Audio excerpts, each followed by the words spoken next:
Um, okay. Hi. I'm really, really nervous about doing this. This will be like the first video of ourselves we've ever put online.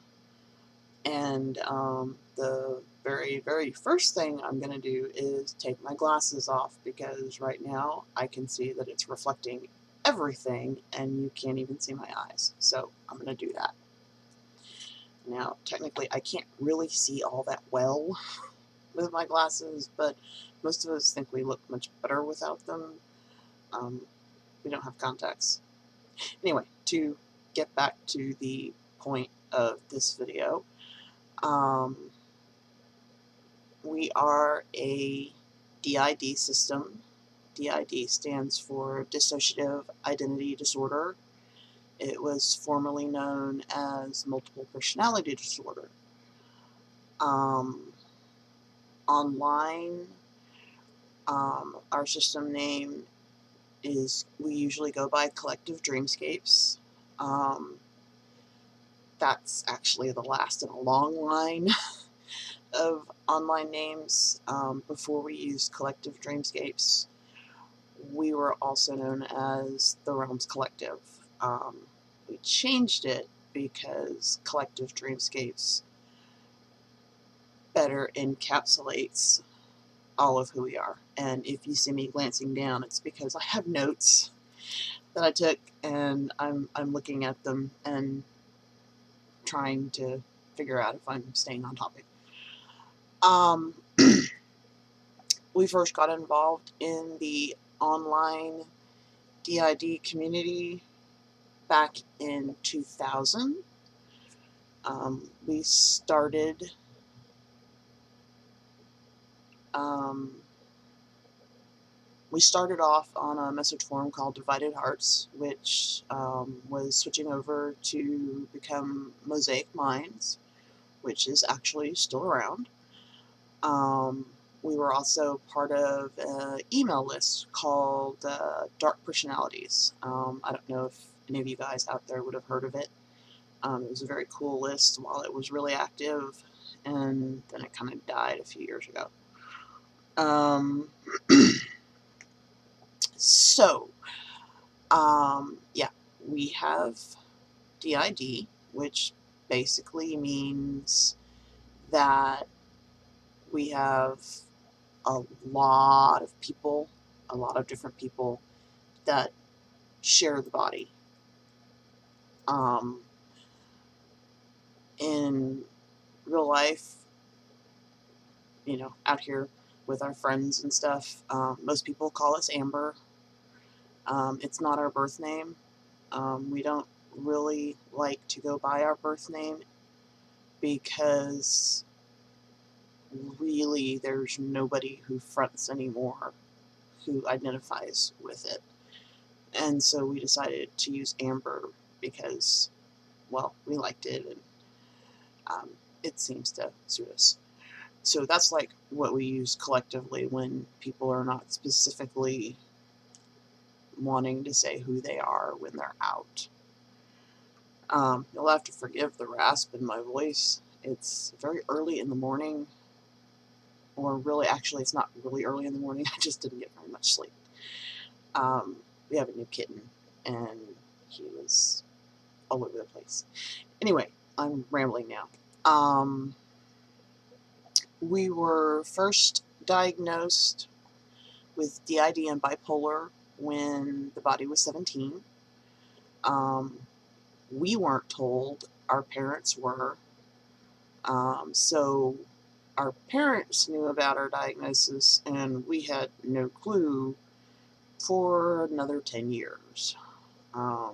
It wasn't until the body was 21, no, the body was 27 in 2001. We were going through a dissociative disorder program at a hospital here in the DFW area, and we were officially diagnosed again with DID and PTSD. We also have generalized anxiety disorder, and bipolar was added later. Um, we really didn't want to believe that we had bipolar, but turns out we really, really do. So we're on medication for that. Um,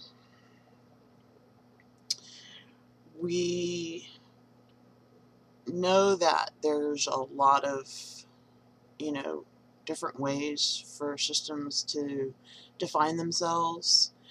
We're mostly a trauma-based system.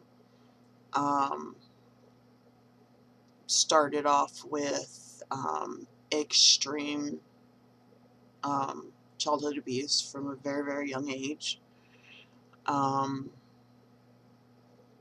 it was, we have physical and sexual abuse history.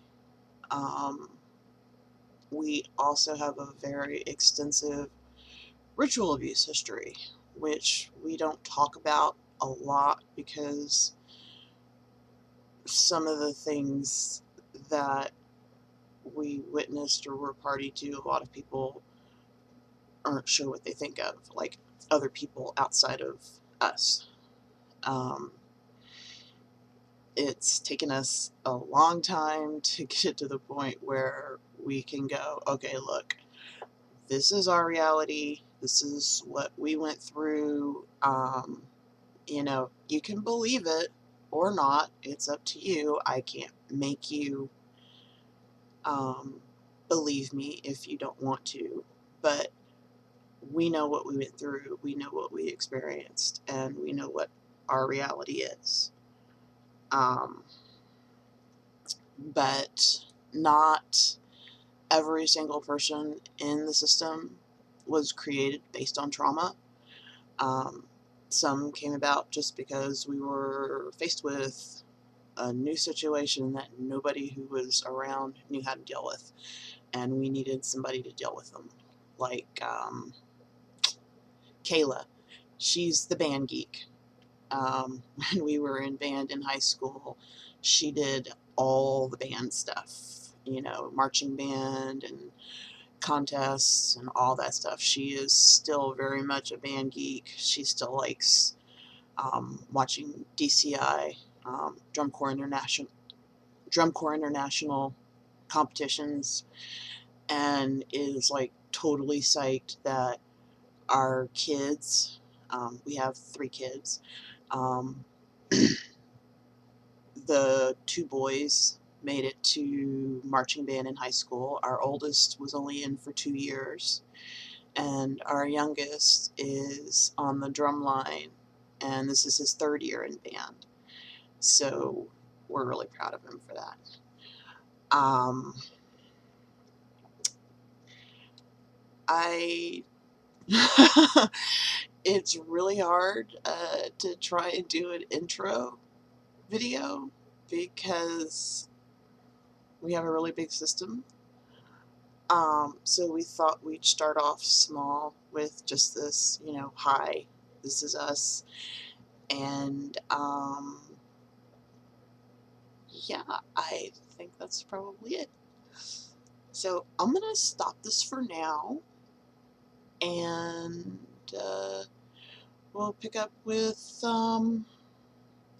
terminology, you know, phrases that we use frequently compared to um, the stereotypical phrases.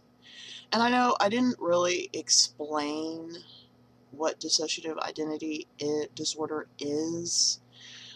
Basically, it's a protective mechanism for, you know,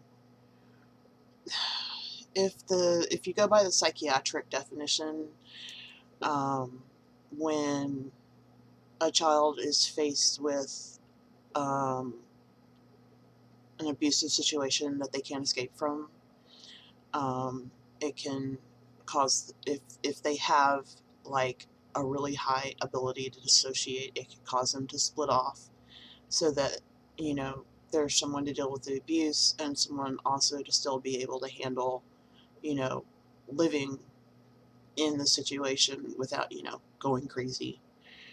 And we all very firmly believe that if we hadn't become multiple, we would be like drooling, insane, crazy, or dead.